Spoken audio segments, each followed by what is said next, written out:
السلام علیکم ورحمۃ اللہ وبرکاتہ۔ رب اشرح لی صدری ویسر لی امری واحلل عقدۃ من لسانی یفقہوا قولی۔ ناظرین کرام، الحکمہ انٹرنیشنل کے زیر اہتمام پیغام حکمت بنام رمضان المبارک کی اس بابرکت نشست میں ہم آپ کو خوش آمدید کہتے ہیں، جہاں پر ہم رمضان المبارک کے اہم پہلوؤں پر گفتگو کر رہے ہیں۔ آج رمضان مبارک کے اہم پہلو پر گفتگو کریں گے۔ رمضان مبارک کا حقیقی مقصد کیا ہے؟ کیا روزہ محض بھوکا اور پیاسا رہنے کا نام ہے یا اس کے پیچھے ایک گہری حکمت ہے؟ اسی حوالے سے ہمارے ساتھ موجود ہیں ہمارے معزز مہمان حضرت مولانا اسامہ افضل پسروری۔ اسامہ بھائی السلام علیکم۔ وعلیکم السلام ورحمۃ اللہ وبرکاتہ۔ کیسے ہیں؟ صحت کیسی ہے آپ کی؟ یا الحمدللہ کا حسن۔ اسامہ بھائی، ہم آپ سے یہی سوال پوچھنا چاہتے ہیں، کیا رمضان المبارک کا حقیقی مقصد کیا ہے؟ کیا روزہ محض بھوکا اور پیاسا رہنے کا نام ہے یا اس کے پیچھے ایک گہری حکمت ہے؟ بسم اللہ الرحمن الرحیم۔ سب سے پہلے اجاز بھائی، روزہ نام ہے روحانی تربیت، تقوی کا حصول اور نفس کی اصلاح کا ذریعہ۔ یعنی سب سے پہلے روحانی تربیت، تقوی کا حصول اور نفس کی اصلاح کا ذریعہ ہے۔ اللہ اسامہ سبحانہ بھائی دوبارے ماشاء اللہ۔ روزہ نام ہے روحانی تربیت، تقوی واہ کا حصول اور نفس کی اصلاح کا واہ ذریعہ ہے۔ واہ، یہ تین اللہ چیزیں آپ نے اس پر فوکس کرنی ہے۔ واہ، نبی علیہ الصلوۃ والسلام پر اللہ سبحانہ و تعالیٰ نے قرآن مجید کو نازل فرمایا یا ایھا الذین آمنوا کتب علیکم الصیام کما کتب علی الذین من قبلکم لعلکم تتقون، کہ اللہ سبحانہ و تعالیٰ نے ایمان والوں پر روزوں کو فرض کیا ہے جس طرح پہلے لوگوں پر فرض کیے گئے تھے۔ واہ، لعلکم تتقون، مقصد کیا ہے؟ تاکہ تم متقی بن جاؤ، پرہیزگار بن جاؤ۔ اور ایک دوسرے مقام پر اللہ سبحانہ و تعالیٰ نے بھی اس قرآن کے اندر اللہ رب العالمین نے رمضان المبارک کے مہینے کا ذکر کر کے فرمایا ایام معدودات، یعنی چند دن جو گنتی کے ہیں۔ یعنی ان دنوں کی فضیلت اور اہمیت، صرف اس کا مقصد یہ نہیں کہ انسان بھوکا اور پیاسا رہے۔ نبی علیہ الصلوۃ والسلام کی حدیث ہے، نبی علیہ الصلوۃ والسلام فرماتے ہیں جو شخص جھوٹ بولنا اور اس پر عمل کرنا نہیں چھوڑتا، اس کا بھوکا اور پیاسا رہنا اللہ سبحانہ و تعالیٰ کو وہ اس کا حاجت نہیں ہے، اس کا بھوکا اور پیاسا رہنے کی، کہ وہ شخص جھوٹ بھی بولتا رہے اور اس پر عمل بھی کرتا رہے۔ روزہ بھی رکھتا ہے تو جھوٹ بھی بولتا ہے اور اس پر عمل بھی کرتا ہے، بلکہ یہ آنکھ، کان اور زبان کو کنٹرول کرنے اور دل کو نفسیاتی خواہشات کو روکنے کا نام ہے۔ نبی علیہ الصلوۃ والسلام جناب محمد رسول اللہ صلی اللہ علیہ وسلم فرماتے ہیں روزہ ایک ڈال ہے، جب تم میں سے کوئی بات کرے، گفتگو کرے تو فحش گوئی والی بات نہ کرے، نہ ہی لغو بات کرے۔ جو شخص گالم گلوچ کرتا ہے، اگر آپ سے کوئی لڑائی جھگڑا بھی کرتا ہے، گالم گلوچ دیتا ہے، تو آپ بس اس کو یہی کہہ دو انی صائم، میں تو روزے سے ہوں، یعنی اس کا جواب نہ دیں، اس کے بدلے میں اس کو گالی دینا نہ شروع کر دیں۔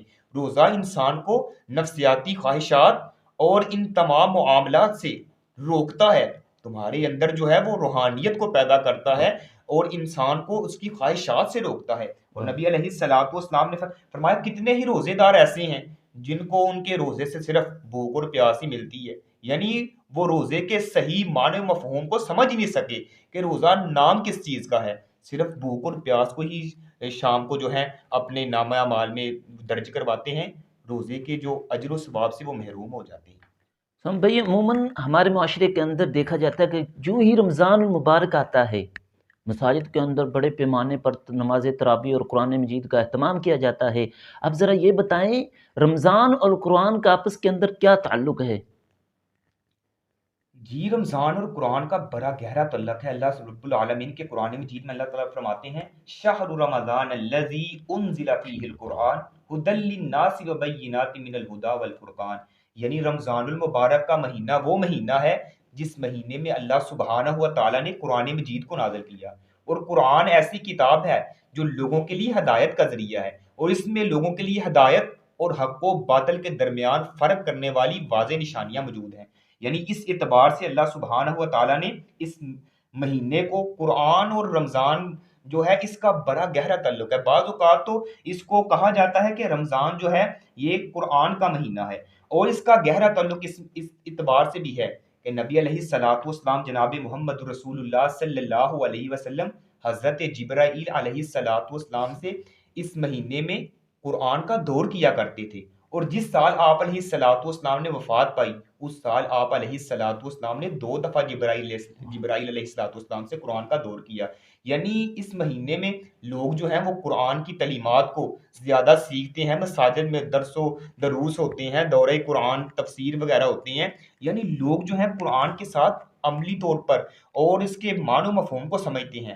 اور جو یہ قرآن ہے صرف یہ الفاظ کے مجموعے کا نام نہیں ہے.